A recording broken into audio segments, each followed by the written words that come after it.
오늘 사실 여러분과 함께 사도신경 강해로서 십자가에 못 박혀 죽으심을 믿습니다라는 제목으로 말씀을 나누어야 하는데, 말씀을 다 바꾸어서 새로운 제목으로 여러분과 말씀을 나누려고 합니다. 우리들이 모현교회 공동체가 코로나 바이러스 상황을 맞이하면서 대면과 비대면을 오가면서 가능한 모현교회의 기조는, 신앙의 기조는 모현교회가 이 코로나 바이러스 상황 속에서 그리스도인으로서 또한 교회로서 적극적이고 선제적인 자세로서 이 바이러스 상황을 대하자라는 기준을 가지고 지금까지 약 1년 넘는 기간을 지내왔습니다.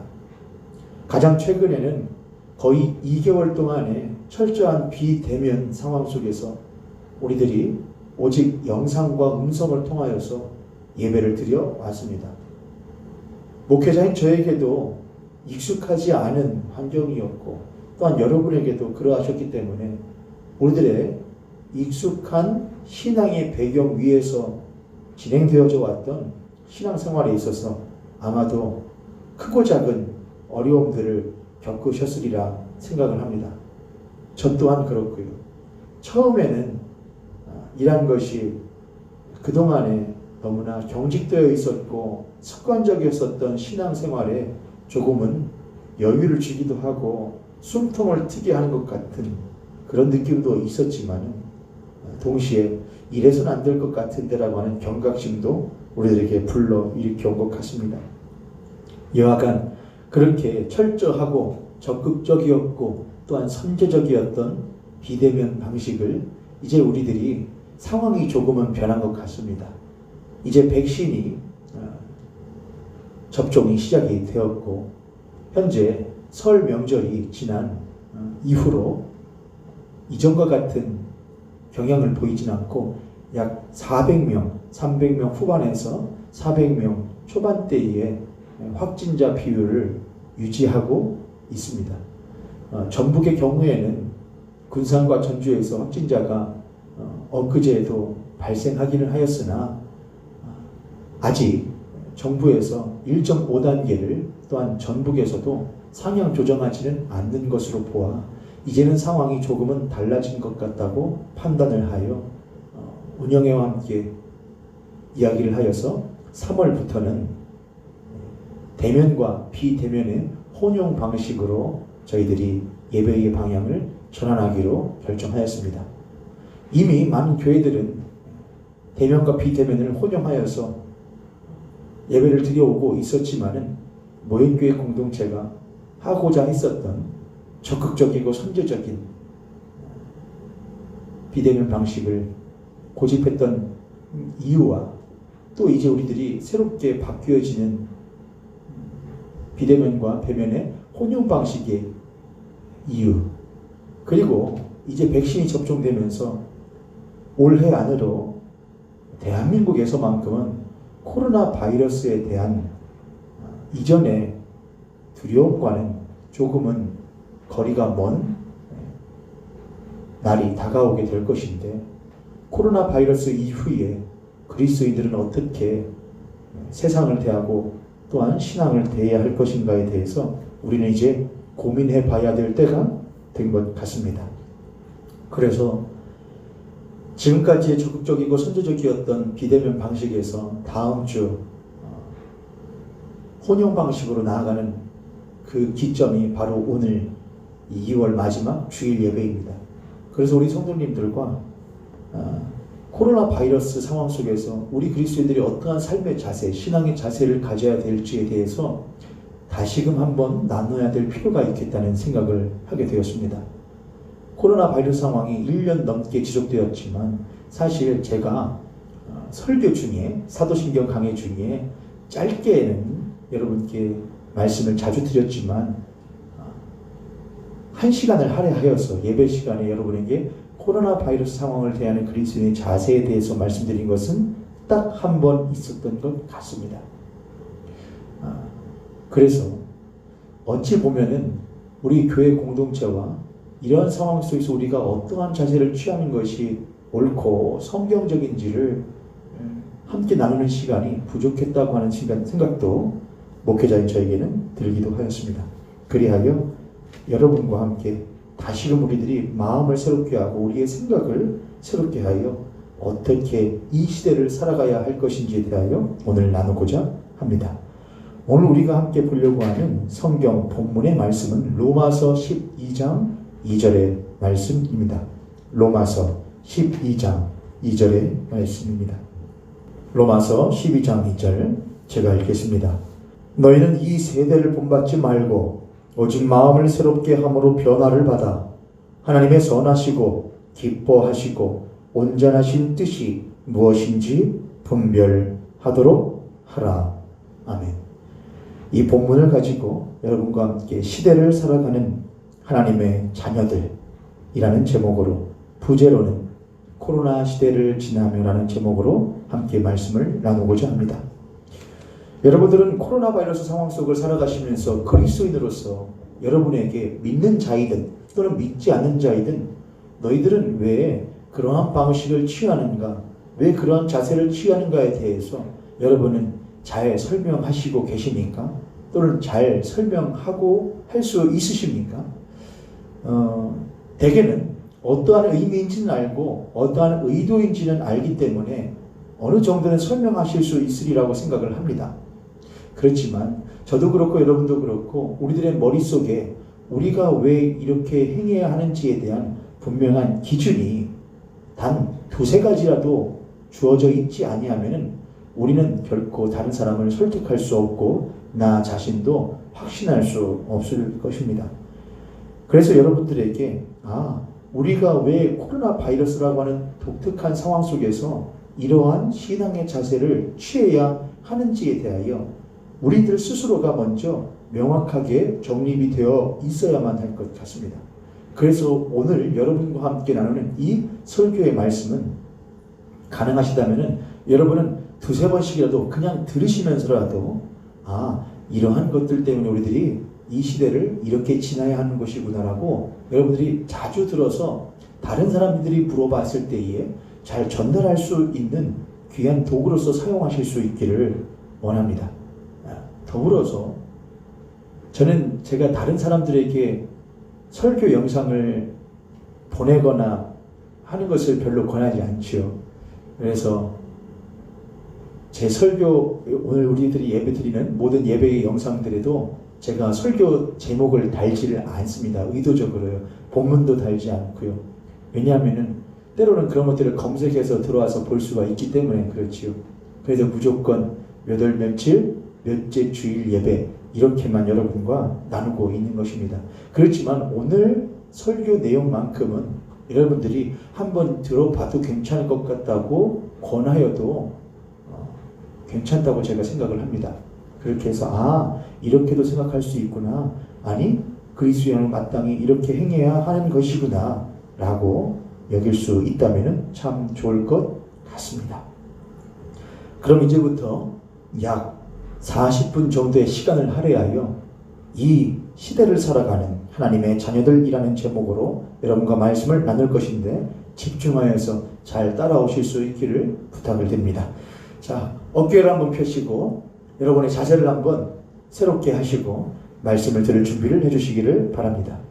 현재 20명의 성도님들이 함께 영상으로 함께하고 계시네요. 감사합니다.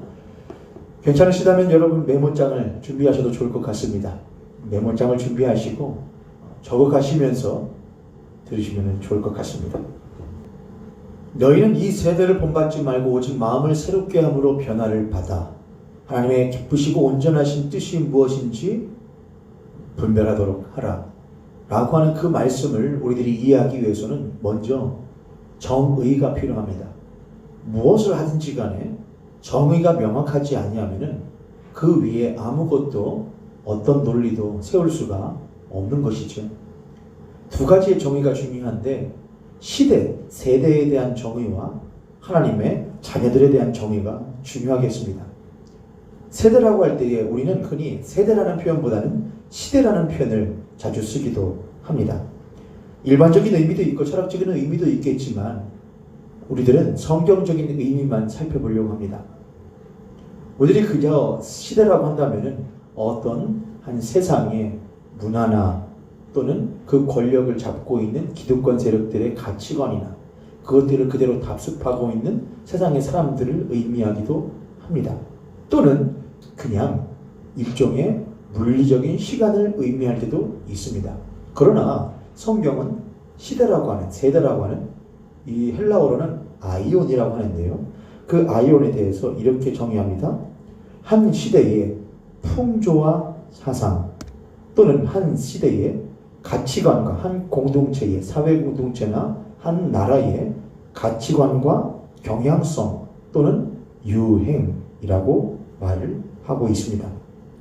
그러니까 성경적인 의미로서 시대라는 것은 무엇이냐, 세대라고 하는 것은 무엇이냐, 그들이 자주 통용하고 서로 상통하고 있는 생각과 가치관 또는 기준, 그런 것들이 만들어낸 유행들이라고 할 수가 있겠습니다. 이러한 시대의 유행이라는 것은 단순히 문화에만 있는 것이 아니라 종교에도 동일하게 적용이 되기도 합니다. 종교에도 유행이 있고 또한 통념이 자리 잡기도 합니다. 이를 예로서 예수 그리스도께서 때가 참에 오셨던 그 때에, 예수께서 오셨던 때는 이스라엘 땅은 로마라고 하는 나라에 의하여서 압제를 받고 있던 때였고, 또한 이스라엘이라고 하는 나라는 로마의 치하에서 어떻게 해서든지 종교적 독립과 국가적 독립을 얻기 위하여 끊임없이 과거의 그들의 선조들이 했던 것과 같은 방식으로 하나님께 철저하게 율법을 지키는 종교적 행위로서 그들의 하나의 세대를 만들어가고 있었습니다. 하나의 통념을 만들고 있었다고 하는 것이죠. 이렇게 하는 것이 우리들이 마땅히 따라야 할 종교적 통념이야, 종교적 가치관이야, 관습이야라고 그렇게 살아가고 있었다고 하는 것입니다. 여하간 세대라고 하는 것은 하나의 공동체나 또는 단체의 가치관, 통념, 기준, 생각, 유행들인데, 이러한 것들은 종교, 문화, 정치, 사회 할 것 없이 항상 모든 세대 가운데에, 모든 사람들 가운데에 유행되어지고 또한 돌게 된다고 하는 것을 말씀드리는 것입니다. 이러한 가치관과 경향성과 유행, 풍조와 사상은 참으로 뿌리 깊게 인간의 정체성에 뿌리 잡고 있기 때문에 이러한 것들은 쉽게 뽑혀지거나 변화해지는 것이 쉽지가 않습니다. 변화해지기 쉽지 않다는 것이죠. 유행을 따르는 반 아이들 중에 약 30명에서 40명의 학급의 아이들이 있다고 한다면 그 중에 유행을 따르지 않는 사람이 된다고 하는 것은 참으로 쉽지 않은 일이 됩니다. 그런 사람들은 대반 한 공동체에서 제외되거나 또는 뒤로 처짐을 당할 수밖에 없는 것이 오늘날의 대한민국의 현실이고 또한 이 세대의 특징이라고 말할 수가 있을 것 같습니다. 그렇게 시대에 대한 정의를 마무리하고 두 번째로 하나님의 자녀들에 대한 정의를 좀 내려야 될 것 같습니다. 하나님의 자녀들이라고 할 때에 그것은 뭘 의미하는가? 세 가지로 제가 정의를 내려보았습니다. 첫 번째, 출생한 자입니다. 하나님의 생명으로 하나님의 은혜에 의하여 존재하게 된 새로운 피조물, 하나님께서 낳으신, 하나님으로부터 낳음을 받은 존재들이 바로 하나님의 자녀들입니다. 또한 하나님의 자녀들이란 하나님을 닮은 자입니다. 하나님으로부터 낳긴 낳았는데 하나님의 은혜로 말미암아 출생한 새로운 피조물이긴 피조물이라고 하는데 그들에게서 하나님의 닮은 모습이 없다고 한다면 우리는 그 사람을 하나님의 자녀라고 말하기가 쉽지 않을 것 같습니다.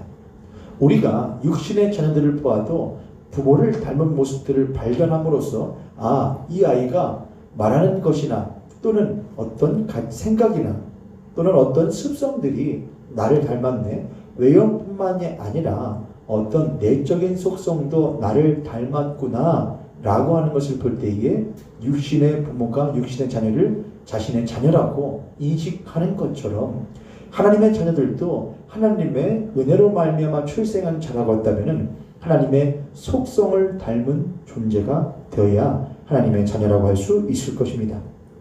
그것으로만 끝나는 것이 아닙니다. 하나님의 자녀는 하나님에 의하여 출생한 자인 동시에 하나님을 닮은 자이며 또한 마지막으로 하나님을 닮아가는 자입니다. 우리가 아버지와 비슷한 눈매를 가졌다고 하여 아버지와 똑같은 시각으로 그의 자녀가 세상을 바라보는 것은 아닙니다. 자녀는 아직 비슷한 아버지와 비슷한 눈매는 가졌지만 아버지와 같은 삶의 연륜이나 지혜나 지식을 배우지 않았기 때문에 아버지와 함께 아버지 아래에서 사랑을 받고 훈육을 받으면서 세상을 볼 줄 아는 시각을 배워가게 되는 것이고 그 가운데서 아버지를 닮은 자녀가 되게 되지 않습니까? 자녀가 어머니의 입매를, 입 모습을 닮았다고 해서 입술의 모습이 닮았다고 하여서 어머니와 똑같은 언어를 구사하는 것은 아니지 않습니까? 어머니와 똑같은 입술을 가졌다고 할지라도 그 어머니 아래에서 사랑과 양육과 보살핌을 받으면서 어머니의 언어를 그 아이가 닮아가고 배워가는 것처럼 하나님을 닮은 자녀가 하나님으로 말미암아 출생하였고 그분의 속성을 담기는 하였지만 그것으로 끝나는 것이 아니라 하나님과 함께 동행하며 그분과 함께 거하는 삶을 통하여서 하나님의 뜻과 하나님의 목적과 하나님의 성품을 점차로 닮아가는, 그래서 그 사람을 보았을 때에 하나님의 자녀라 칭할 만한 닮은 모습들을 발견할 수 있다고 한다면 그 사람을 하나님의 모습을 닮은 자녀라고 말할 수 있을 것입니다. 정리하면 하나님의 자녀들이라는 것은 하나님에 의하여 낳은 자, 낳게 된 자, 또한 그 하나님을 닮은 자, 또한 그 하나님과 동행하며 그분을 닮아가는 자라고 말할 수 있겠습니다. 이렇게 시대와 하나님의 자녀에 대한 정의를 마치고 이제는 그러한 시대를 살아가는 하나님으로 말미암아 낳고 하나님을 닮았고 닮아가야 할 하나님의 자녀가 어떻게 그러한 시대를 살아가야 하는지 한번 알아가 보도록 하겠습니다. 사도 바울은 로마에 있는 성도들에게 로마서 12장을 통하여서 마땅히 이 시대를 살아가는 하나님의 자녀들이 어떠한 자세를 취해야 하는지에 대하여 로마서 12장 2절을 통하여 명확하게 제시해 놓았습니다. 크게 세 가지로서 우리들이 말할 수 있을 것 같습니다. 첫 번째는 이 시대를 살아가는 하나님의 자녀들의 특징, 첫 번째는 저항하는 그리스도인입니다. 저를 따라서 한번 할까요? 저항하는 그리스도인. 저항하는 그리스도인입니다. 한국 사회에서는 저항이라고 하는 말, 반골이라고 하는 말이라는 그런 것들을 들으면은 태생적으로 인지는 모르겠고 또한 사회적인 이유나 어떤 역사적인 맥락 때문인지는 모르겠으나 태생적으로 그런 것들을 별로 좋아하지 않습니다. 그런 것보다는 순종, 복종 그런 것들을 더욱더 좋아하는 것이 어쩌면 오늘날 한국인들의 특징인 것 같습니다. 그런 것들은 교회에도 동일하게 적용이 되어서 교회 안에서도 무조건적인 순종이나 무조건적인 복종을 말하거나 혹은 무조건을 빼더라도 순종이나 복종을 말하면 사람들이 아멘을 하고 인정을 하지만 저항이나 또는 투쟁을 말하면 그런 것들에 대해서는 어떠한 반감을 갖고 있습니다. 그러나 사도 바울은 분명하게 말을 합니다. 너희는 이 세대를 본받지 말고 라고 말합니다. 본받지 말라는 명령은 이 세대가 무엇인가 본을 받는 모습이 있다는 것이 전제되어 있으며 또한 동시에 그들이 본받을 만한 무엇인가가 있다는 것이 전제되어져 있는 것입니다. 무엇인가 본받을 만한 대상이 있고 그것을 본받는 사람들의 모습이 없다고 한다면 사도 바울이 그러한 그들의 본받는 모습을 본받지 말아라라고 말할 수가 없다고 하는 것이죠. 요한복음 8장 44절부터 47절에는 이렇게 쓰여 있습니다. 너희는 너희 아비 마귀에게서 났으니 너희 아비의 욕심을 너희도 행하고자 하느니라. 저는 처음부터 선인한 자요 진리가 그 속에 없으므로 진리에 서지 못하고 거짓을 말할 때마다 제 것으로만 하나니 이는 저가 거짓말장이요 거짓의 아비가 되었음이라. 내가 진리를 말함으로 너희가 나를 믿지 아니하는도다. 너희 중에 누가 나를 죄로 책잡겠느냐? 내가 진리를 말하며 어찌하여 나를 믿지 아니하느냐? 하나님께 속한 자는 하나님의 말씀을 듣나니 너희가 듣지 아니함은 하나님께 속하지 아니하였음이니라.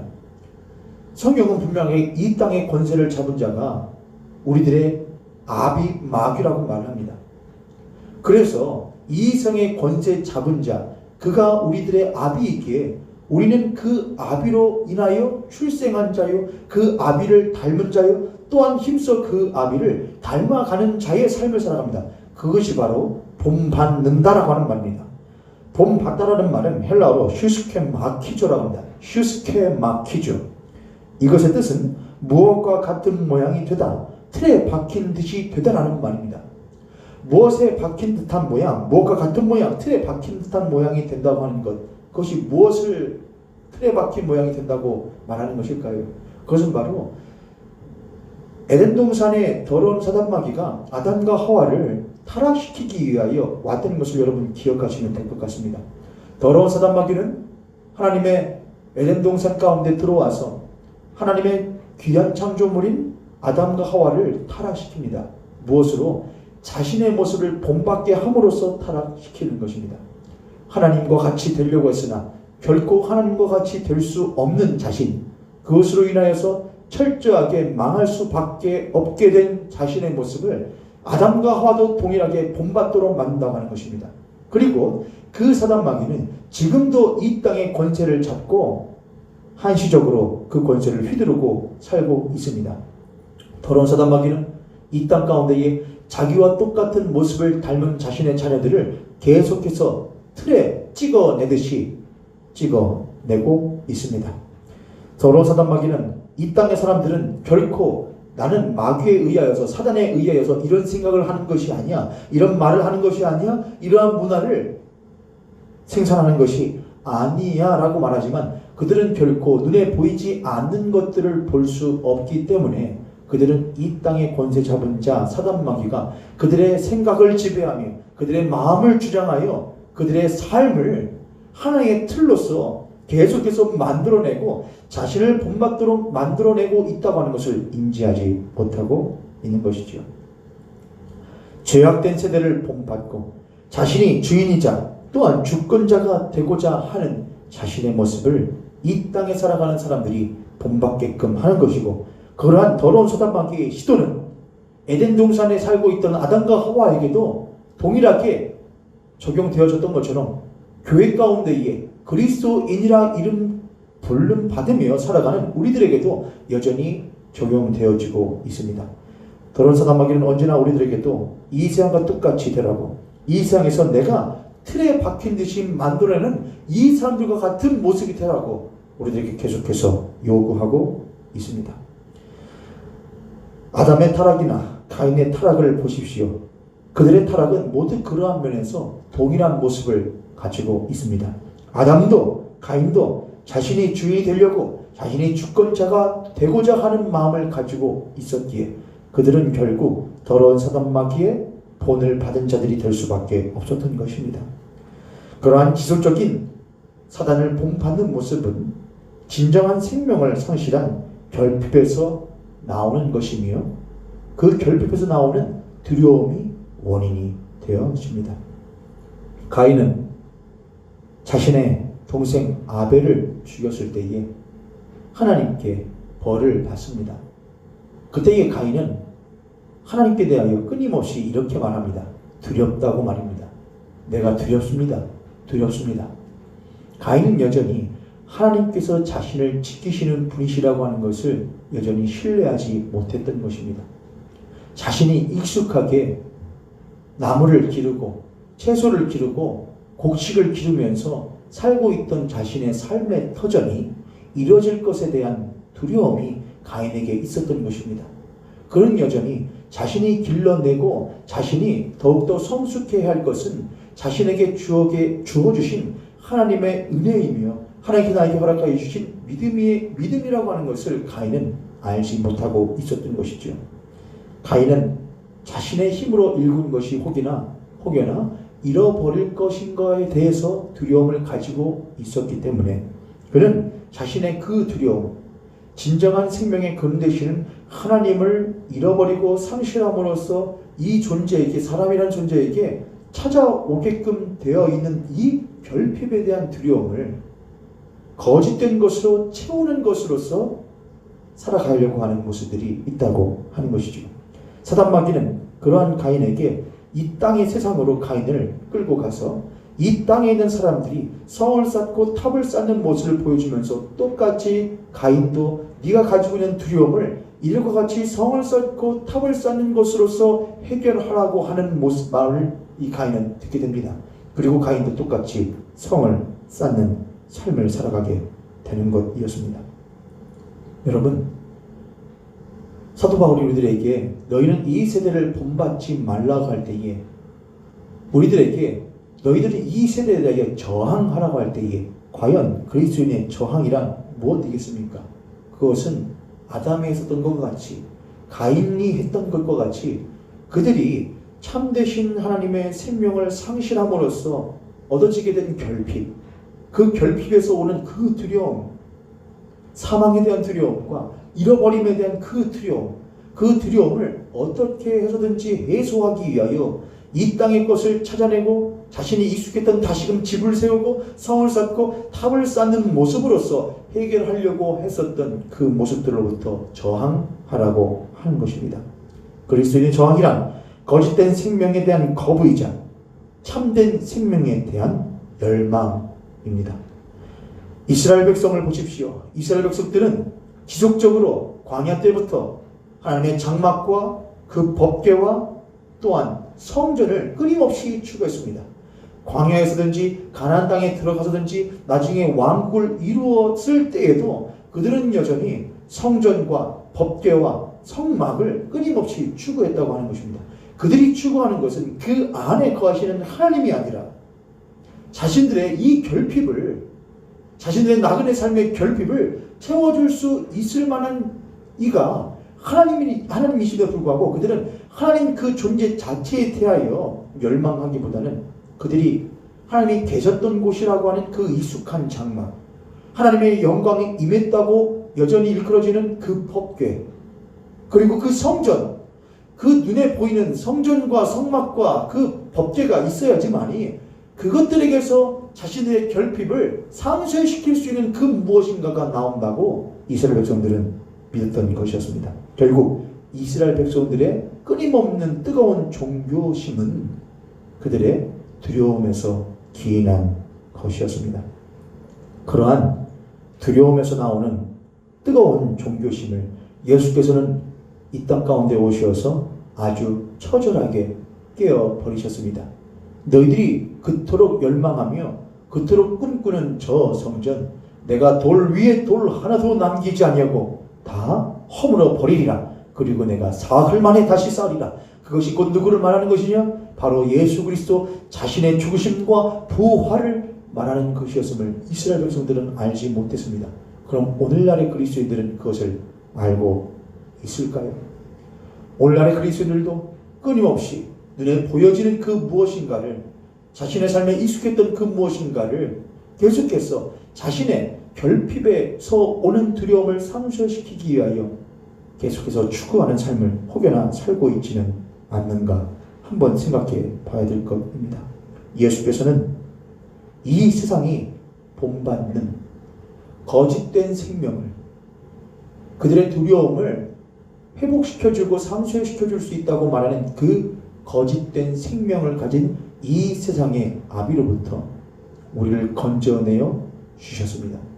그리고 우리들에게 절대로 목마르지 아니하는 영원한 생명의 물을 우리에게 주시겠다고 약속하셨고, 그 예수 그리스도께서 친히 우리의 결핍을 충만으로 바꾸어 주시는 일을 행하여 주신 것입니다. 그럼에도 불구하고 우리들이 여전히 이 세상이 행하는 바를 본받고 살아간다고 하면 우리는 참된 그리스도인이라고, 참된 교회라고 말할 수 없을 것입니다. 현재 코로나 바이러스는 교회 밖과 교회 안에 매우 불편한 변화를 가져왔고, 그 불편한 변화는 우리의 두려움을, 숨겨져 있던 두려움을 자극했습니다. 사회적 거리두기가 시행되어 사회 공동체가 두려움에 근간하여 거리두기를 시행하기 시작했습니다.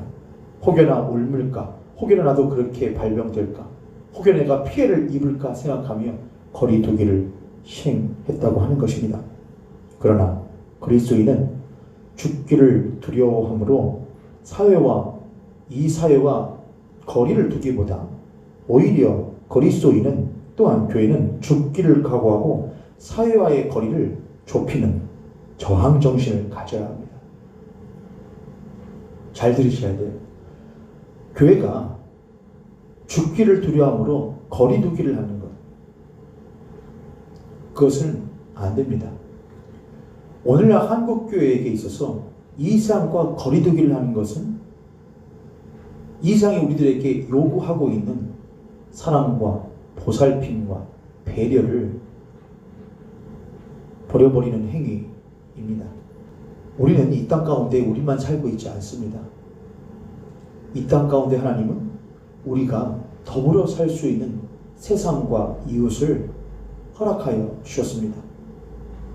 우리가 하나님으로 인하여 이 땅 가운데에 보냄을 받은 교회로, 또한 이 땅 가운데에 발붙이고 사는 교회로 있는 이상 우리는 우리들에게 생각이 맞지 않고 사상이 맞지 않고 신앙이 맞지 않은 이 세상의 이웃들을 보살피고 그들을 배려해야 할 신앙적인 책무를 가진 교회입니다.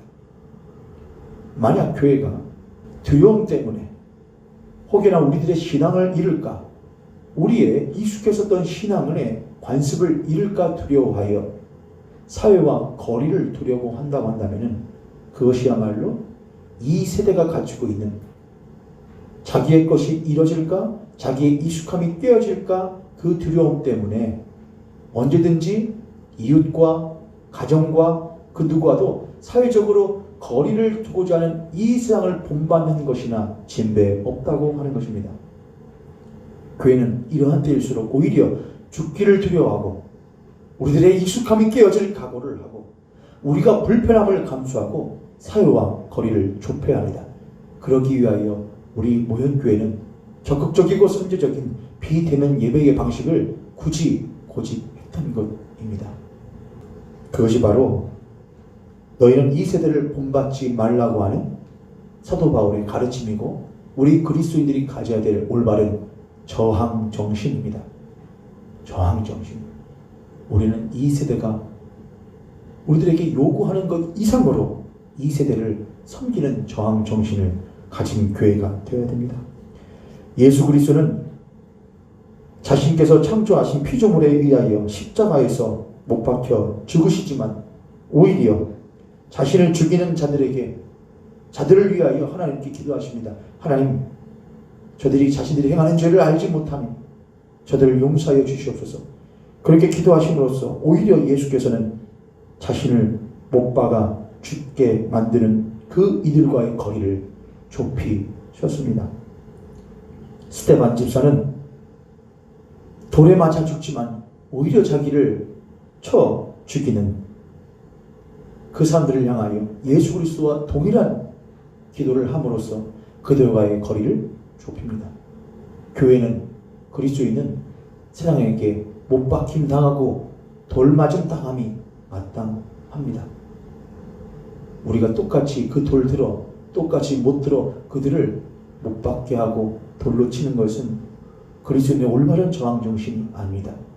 그리스도인은 그러할 때에 그들을 용서하고 오히려 그들을 품음으로 말미암아 그들을 예수 그리스도 앞으로 이끌고 가는 참된 저항 정신을 가져야만 하는 것입니다. 두 번째로 사도 바울은 이렇게 말합니다. 너희는 이 세대를 본받지 말고 오직 마음을 새롭게 함으로 변화를 받아. 새롭게 한다라는 말은 헬라어로 아나카이노시스라고 합니다. 아나카이노시스. 이는 다시 새롭게 한다, 리뉴한다는 말입니다. 여러분, 새롭게 한다는 것의 반대는 낡음이 아닙니다. 멈춤입니다. 멈춤. 인간의 세상은 빠르게 변하는 세상 같이 보이지만 실상은 멈춰 있는 것이며 실상은 반복에 지나지 않습니다. 언제나 인간의 세대는 점점 변화하며 점점 혁신하며 점점 진화하고 진보하고 있다고 말하는 것 같지만 실상은 반복에 지나지 않는다고 하는 것입니다. 왜냐하면 인간은 불확실함과 변질 또는 소멸의 운명을 태생적으로 지닌 존재라고 성경이 말하고 있기 때문에 그렇습니다. 그들이 여기는 빠름과 진보란 실상은 빠르게 돌아가는 회전목마에 탄 한 사람이에요. 이렇게 한번 생각을 해보세요. 회전목마가 있습니다. 천천히 돌아가죠. 근데 아주 빨리 돌아요. 팽이처럼요. 거기에 탄 한 사람이 있어요. 말 위에 탄 사람. 자, 그 사람이 밖을 볼 때에 그 밖에 있는 모습들을 자세히 분명하게 인지하고 확인할 수가 있을까요? 없을까요? 없겠지요. 빠르게 돌아가는 팽이, 빠르게 돌아가는 회전목마에 탄 그 사람이 회전목마 바깥에 있는 것을 분명하게 인지하는 것은 실상 불가능한 것이죠. 그들은 그저 흐릿한 형체만 볼 뿐이기 때문에 확신이 없거나 또는 잘못된 확신을 가질 수밖에 없게 됩니다. 그럼에도 불구하고 재밌게도 그 빠르게 돌아가는 회전목마에 정신없이 돌아가는 이 세대의 사람들은 아이러니하게도 그렇게도 자신의 삶에 대하여 확신하고 그 회전목마 바깥에 있는 것에 대하여 확신을 합니다. 그럴 뿐만이 아니라 자기 옆에 있는 이들에게 더욱더 빨리 돌 것을 요구하며 자기 가지고 있는 확신들을 전달해주는 일을 합니다. 그렇기에 그 회전목마의 안에 있는 모든 사람들은 결국 그 바깥에 무엇이 있는지 진리가 무엇인지를 알지 못하는 상태에서 망할 수밖에 없는 운명들인 것이지요. 이러한 시대, 빠르게 돌아가는 것 같지만 실상은 제자리에서 계속해서 쳇바퀴를 도는 것, 그게 바로 멈춤입니다. 멈춤. 이러한 시대의 흐름에 자신도 똑같이 맡기고 함께 돌아가는 모습이 바로 멈춤이고, 그리스도인이 이 세대를 본받고 이 세대에서 빠져나오지 못하고 이 세대와 똑같은 생각을 하고 똑같은 가치관을 가지고 살아간다면 그 그리스도인은 멈춰 있는 그리스도이며 새로운 그리스도인이라고, 새로운 피조물이라고 말할 수가 없는 것입니다.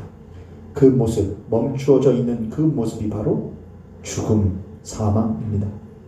그러한 멈춤의 상태는 하나님 앞에서 본질적인 변화를 거부하는 인간의 부패한 마음에서 비롯되어집니다. 회전목마가 빠르게 돌아갈 때에 바깥에 진리가 있다고, 그것을 처음으로 외치신 이가 누구시냐? 바로 예수 그리스도이십니다.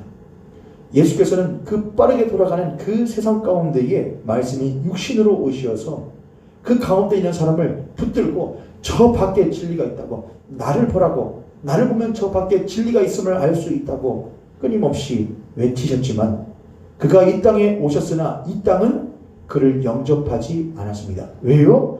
그들의 마음이 부패한 마음이었기 때문에 그랬습니다. 인간의 부패한 마음은 모험과 개혁을 태생적으로 두려워하기 때문에 늘 성을 쌓고 탑을 높이는 방식으로 안정과 안심을 추구합니다. 그러나 하나님께서는 그러한 당신의 자녀들과 하나님의 백성과 교회들에게 끊임없이 명령하십니다. 성경을 들춰보세요. 뭐라고 명령하시는지. 산 위에 방주를 지으라고 명령하셨습니다. 그거는 그 시대의 노아에게 있어서는 엄청난 개혁과 모험이 없이는 할 수 없는 것입니다. 믿음이란 건 모험이거든요. 믿음이란 것은 개혁이거든요. 산 위에 방주를 지으라고 명하셨습니다. 아브라함에게는 본토 친척 아비의 집을 떠나라고 명령하셨습니다. 모세에게는 바다를 향하여, 홍해를 향하여 너의 지팡이를 내밀라고 명령하셨습니다. 그리고 예수께서는 자기들의 제자들에게 자기를 부인하고 자기 십자가를 지고 나를 쫓으라고 명하셨습니다. 사랑하는 교회 성도님들, 그리스도인에게 부여된 최고의 명령은 참된 부활을 향하여 올바른 십자가를 지는 것입니다. 그것이야말로 우리들의 부패한 마음을 새롭게 할 수 있는 유일한 동력이 되어지는 것입니다.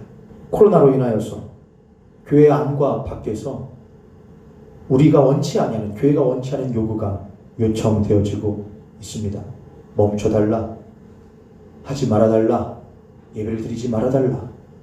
하나님께서 교회를 이 세대의 회전 목마 속에서 나오라고 부르시는 개혁의 사인입니다. 다시 들으셔야 돼요. 이 세상이 우리들에게 외칩니다. 멈춰달라고, 하지 말라달라고. 그러면 우리들은 그것이 우리들에게 익숙하지 않은 것. 여러분, 세상이나 우리들이나 뭐가 달라요, 여러분? 비슷비슷해요. 그래서 세상 사람들이 교회를 보고 너희들이나 우리들이나 똑같이 결국에는 장사하는 거잖아, 돈 때문에 하는 거잖아, 유익 때문에 하는 거잖아, 이익 때문에 하는 거잖아 라고 생각합니다. 우리는 아니라고 극구 부인하지만 우리들의 그 극구 부인하는 것이 그들에게 납득되어지지 않은 것은 그동안 우리들이 쌓아놓은 잘못된 신앙의 모습 때문에 그렇습니다.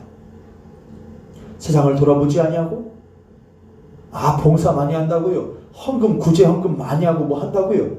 아니요. 여러분도 잘 아시지 않습니까? 여러분의 가족 가운데에, 친인척 가운데에, 친구들 가운데에 누가 돈 달래?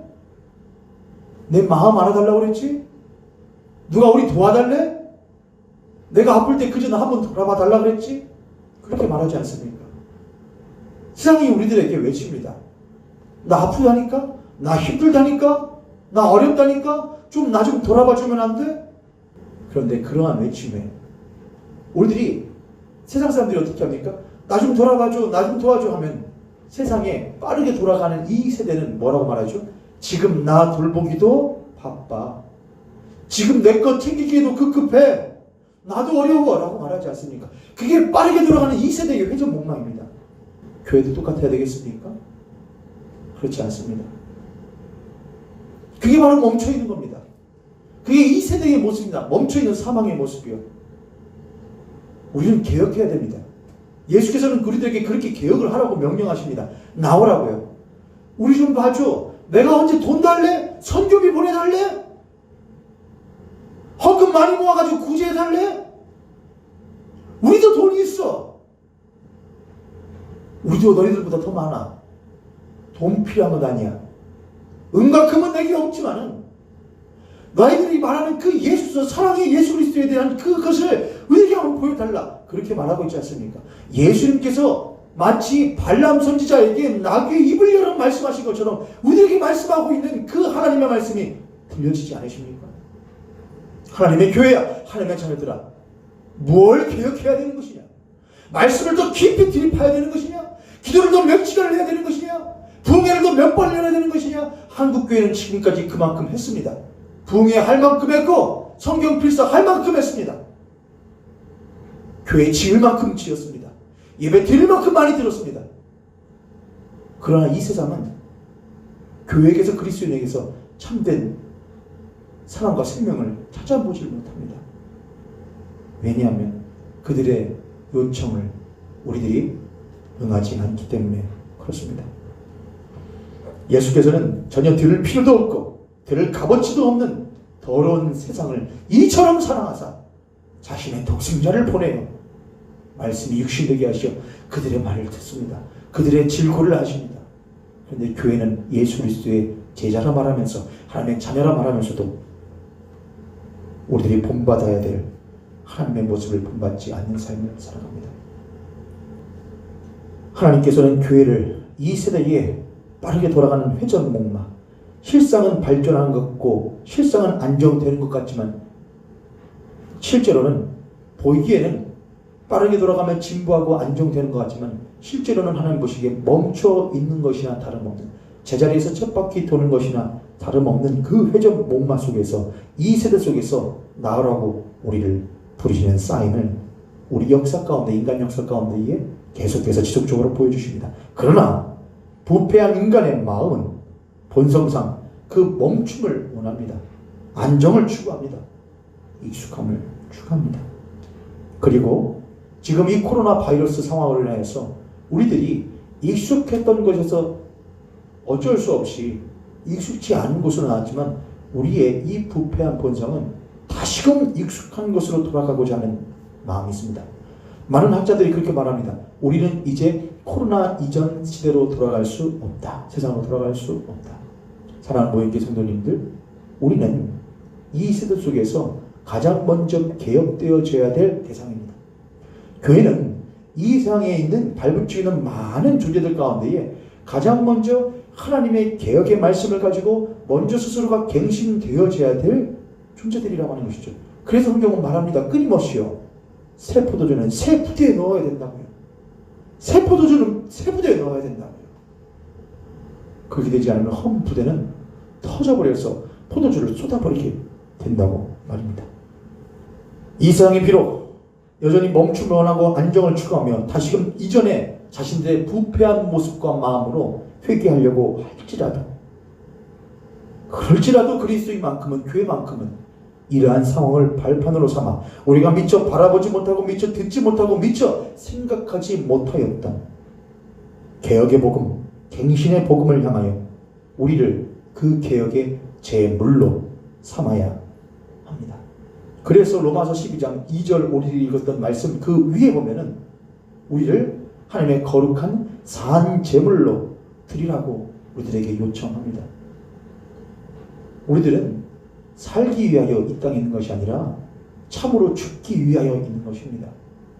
우리는 이 땅 가운데서 여전히 발붙이기 위해서가 아니라 참으로 발뛰고 하나님 나라의 삶을 살아가기 위해서 이 땅 가운데 존재하는 자들인 것이죠. 초기 교회의 그리스도인들은 우리와 같은 상황 속에서 어떻게 했을까? 그들은 어떻게 자신들의 신앙을 개혁의 정신으로서, 개혁하는 그리스도인으로서 보여주었을까? 그들은 세상이 하던 방식과는 다르게 자신들을 개혁의 제물로 바쳤던 그리스도인들이었습니다. 제가 찾아보면서 연구하면서 가져온 것들을 여러분하고 좀 공유하려고 합니다. 3세기 동안 초기의 기독교는 두 차례의 아주 국제적인 전염병을 겪었다고 합니다. 2세기 중엽 마르크스 아우렐리우스 황제 치하에서, 로마 황제 치하에서 발생한 역병은 자그마치 15년간 로마 제국을 전염시켰고 확산했고 괴롭혔습니다. 이 역병은 안토니우스 역병 또는 갈레노스 역병이라 하기도 하는데, 윌리엄 맥닐이라고 하는 학자의 연구에 따르면 이 역병으로 로마 제국 인구의 약 4분의 1이 목숨을 잃었다고 추정합니다.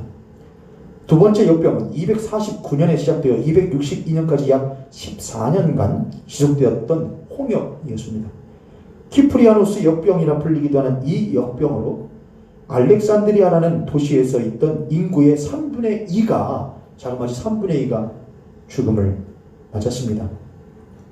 그러한 시대 가운데에, 그러한 세대 가운데에, 그러한 상황 가운데에서 이 교회의 사제들이나 고위층 관리들 또는 부유한 이들은 전염되어진 도시를 떠나 안전한 곳으로 피신했습니다. 그들에게는 격리만이 최상의 도피였던 것이죠. 이러한 상황에서 역병에 대처했던 초기교회 신자들과 지도자들의 모습이 참으로 남달랐습니다. 초기의 교회 지도자들의 여러 기록들이 남아있는데, 이들은 도피가 아닌 보살핌과 배려라는 사랑의 자세로 질병을 극복해야 한다고 가르쳤습니다. 당시 데시우스 황제 치하에서 기독교가 조직적인 박해를 받고 있었음에도 불구하고, 핍박을 받고 있었음에도 불구하고 초기 교회의 성도들은 오히려 그들을 보살피고 어려움이 왔을 때 그들을 배려해야 한다고, 사랑을 보여주어야 된다고 가르쳤던 것이죠. 초기 교회의 지도자였던 키프리아노스는 하나님의 선하심과 자비하심을 당시 역병으로 들끓고 있던 그 상황 가운데에서, 역병으로 어려움을 당하고 또한 핍박으로 어려움을 받던 그 상황 가운데에서 이렇게 성도들을 가르쳤습니다. 우리가 단지 우리들만을 소중히 여기고 우리끼리만 자비를 베푼다면 그것은 놀라운 일이 아니지만, 세리나 이교도들이 하는 것 이상으로 선으로 악을 이기고 하나님께서 관용을 베푸신 것 같이 관용을 베풀고 원수조차도 사랑하며 주님께서 권고하신 대로 핍박하는 자의 구원을 위해서 기도한다면 우리는 온전하게 될 것입니다. 하나님께서는 변함없이 태양을 떠오르게 하시며 비를 내리시어 씨앗들을 기르시고 이러한 모든 선하심을 자신의 백성들에게 보여주실 뿐만 아니라 이방인들에게도 그렇게 하시지 않습니까? 만일 누가 자기 자신을 스스로 하나님의 아들이라고 고백한다면 그 사람은 그의 아버지께서 자신의 백성들과 자녀들뿐만 아니라 이방에게도 하나님의 자신의 태양과 자신의 비를 내려주신 것과 같이 우리도 아버지를 본받아 그들에게 동일하게 사랑과 관용과 배려를 베풀미 마땅하지 않습니까? 라고 가르쳤습니다. 이러한 상황에서 생겨난 단어가 바로 파라볼라노이라는 말입니다.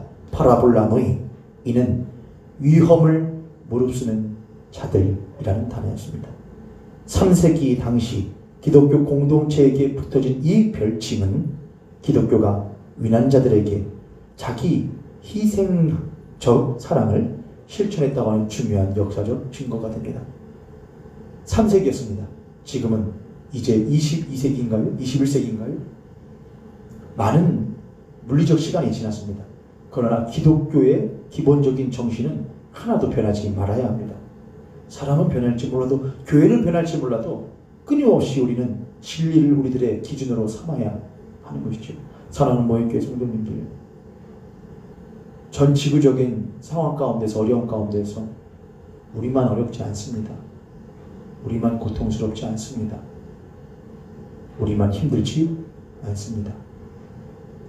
우리는 그리스도인 동시에 또한 사회에서 살아가는 사회인으로서 어쩌면 우리는 이중고를 겪을 수도 있지만 감사하십시오. 그것이 바로 하나님께서 우리들에게 허락하여 주신 귀한 십자가 아니겠습니까? 우리들은 그리스도인으로서 세상을 돌봐야 될 책무가 있습니다. 그들에게 관용을 베풀어야 될 책무가 있습니다. 그들이 우리들에게 돌을 던진다고 하여도 덩달아 그들이 던진 돌을 같이 들어 그들을 치는 일이 아니라 오히려 그들을 위하여 기도할 줄 아는 그리스도인들과 교회가 되어야 함이 마땅하지 않습니까? 시간이 좀 지체되었지만 이왕 시작한 거 끝 맺을 테니 여러분 끝까지 집중해 주시기를 부탁드립니다. 마지막입니다. 로마서 12장 2절을 통하여서 사도 바울은 이 세대를 살아가는 하나님의 자녀들이 가져야 될 마지막 자세로서 세 번째, 분별하는 그리스도인이 될 것을 요청합니다. 첫 번째는 무엇하는 그리스도인? 저항하는 그리스도인. 두 번째는 개혁하는 그리스도인. 세 번째는 분별하는 그리스도인입니다. 분별이라는 말은 헬라어로 도키마이조라고 하는데 이것은 시험하다, 검사하다, 입증하다, 정밀하게 조사하다라는 뜻을 가지고 있습니다. 이 말은, 도키마이조라는 말은 하나님께서 페이라조라는 단어와 다른데, 도키마이조는 하나님께서 자신의 자녀들을, 성도를 성숙과 성장시키게 하여 주시는 테스트를 의미합니다. 페이라조는 사단마귀가 성도를 넘어뜨리기 위하여 하는 시험이고요. 너희는 이 세대를 본받지 말고 오직 마음을 새롭게 함으로 변화를 받아 하나님의 기쁘시고 선하시고 온전하신 뜻이 무엇인지 스스로를 도키마이조하라. 스스로를 시험하라. 하나님의 관심은 늘 교회에게 있습니다. 하나님의 관심은 늘 먼저 교회에게 있습니다. 여러분도 여러분의 자녀에게 먼저 관심이 가지 않습니까? 하나님의 관심은 늘 하나님의 백성들과 교회에게 있습니다. 하나님은 늘 자신의 진리의 말씀이라고 하는, 하나님의 기쁘시고 선하시고 온전하신 뜻이라고 하는 그 진리의 말씀이라는 수술대 위에 자신의 사랑하는 자녀들을 먼저 올려놓으십니다. 도키마이조 하십니다. 분별토록 하십니다. 무엇이 틀려졌어? 무엇이 부패했어? 무엇이 새로워지지 못했어? 무엇이 묵혀졌어? 무엇을 떼내야 해? 무엇이 십자가에 내려놓아야 해? 그들을 시험하십니다. 이는 그들로 하여금 참으로 새롭게 하여 영적 예배를 드림으로써 살아나도록 하시기 위함인 것입니다. 그리고 그 영적 예배는 우리의 이 몸, 이 소마가 제물이 되어질 때 비로소 이루어집니다. 그래서 로마서 12장 1절에는 너희의 몸을 하나님의 거룩한 산 제물로 드리라합니다. 몸이라는 건 단순히 이 육체의 껍데기를 말하는 것이 아니라 이 육체 안에 이 세대를 본받으면서 살아가는 이 시대와 이 세대의 가치관과 이 죄된 인간의 본성들이 바로 이 몸이라고 하는 것입니다. 소마예요. 이 소마를 너희들이 하나님의 진리의 말씀 위에 올려놓아 수를 분별해보라 이것이죠. 하나님의 진리의 말씀이 우리에게 말하시는 바 그것 위에서 우리를 비추어 보기를 원합니다. 코로나 상황 속에서 하나님은 우리 교회와 한국교회에게 뭘 도대체 말씀하길 원하시는 것일까요? 저렇게 하나님 믿지 않으니까 저렇게 멸망당하는 겁니다. 저렇게 어려움 당하는 것입니다. 그렇게 외쳐야만 하는 것입니까? 아니면 이러한 때일수록 우리들이 더욱더 하나가 되어서 절대로 깨어지지 않는 교회가 됩시다. 그걸 외쳐야 되는 것입니까? 우리들 안정을 추구해야 되는 것입니까? 우리 안심을 추구해야 되는 것입니까? 때로 자신의 이익을 위하여 하나님의 말씀을 왜곡되어 전하려던 발람 선지자에게 말도 못하는 짐승인 나귀가 하나님의 역사로 말미암아 그 입을 열어서 말 못하는 짐승인 발람에게 하나님의 말씀을 전하지 않습니까? 하나님께서는 그 나귀의 입을 통해서도 자신의 말씀을 전하심으로 자신의 백성과 자신의 자녀와 자신의 일꾼을 깨우치시는 분이 아니십니까?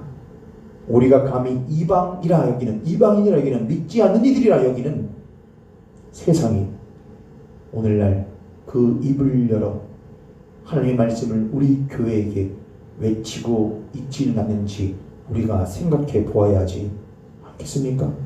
그들의 외침을 그저 교회를 향한 단합이나 교회를 억압하려는 그러한 외침으로 듣지 않고 오히려 하나님의 교회를 향한 간절한 개혁과 저항에 분별의 외침과 또한 호령으로 무서운 호령으로 들어야 하지는 않겠습니까? 하나님의 기쁘시고 온전하신 뜻은 우리의 본성이나 우리의 습성이나 우리의 편리나 우리의 편함과는 거리가 매우 멉니다. 만약 그랬다면 우리는 결코 가시밭길, 돌짝밭길, 좁은 길인 이 길을 걸어가는 것이 아니겠죠. 교회는 그리스도인은 늘 불편한 것을 택하는 것이 옳습니다. 우리는 처음부터 나그네 인생길이며 우리는 처음부터 아무것도 없던 곳에서 시작한 공동체입니다. 그게 바로 교회입니다. 우리는 다 잃어도 이스라엘 백성들이 성전 잃고 법궤 잃고 성막 잃고 나라 잃어도 하나님 한 분 그분의 말씀 잃지 않음으로 말미암아 살아가기를 원하셨던 것처럼 하나님께서는 쉽지 않으나 우리들에게 오직 하나님 한 분으로 말미암아 살아가는 그리스도인 또한 교회가 되기를 우리들에게 어쩌면 이 코로나 상황 속에서 요청하고 계신지도 모르겠습니다. 말씀을 마치고자 합니다. 사랑하는 모현교회 성도 여러분, 너희는 이 세대를 본받지 말고 오직 마음을 새롭게 함으로 변화를 받아 하나님의 기쁘시고 선하시고 온전하신 뜻이 무엇인지 분별하도록 하라. 이 말씀은 이제 우리들에게 분기점인 말씀이 되었습니다. 이전까지 약 1년 1개월 정도의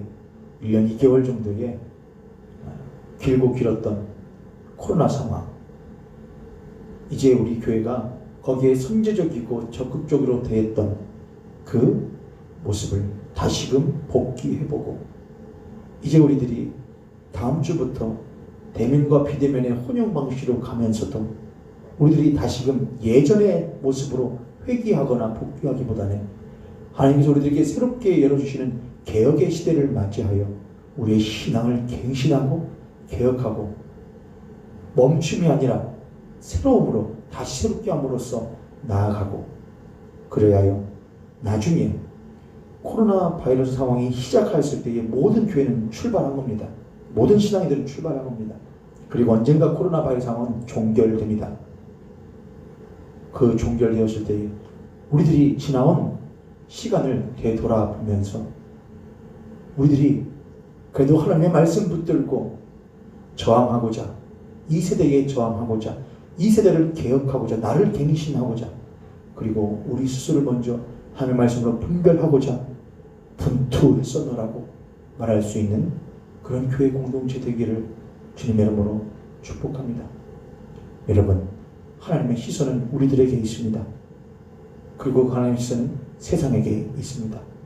우리도 우리 자신을 돌볼 뿐만이 아니라 하나님 아버지의 마음을 닮아 세상을 바라볼 줄 아는 그런 모현교회 공동체 신앙인들이 되기를 주님의 이름으로 축복합니다.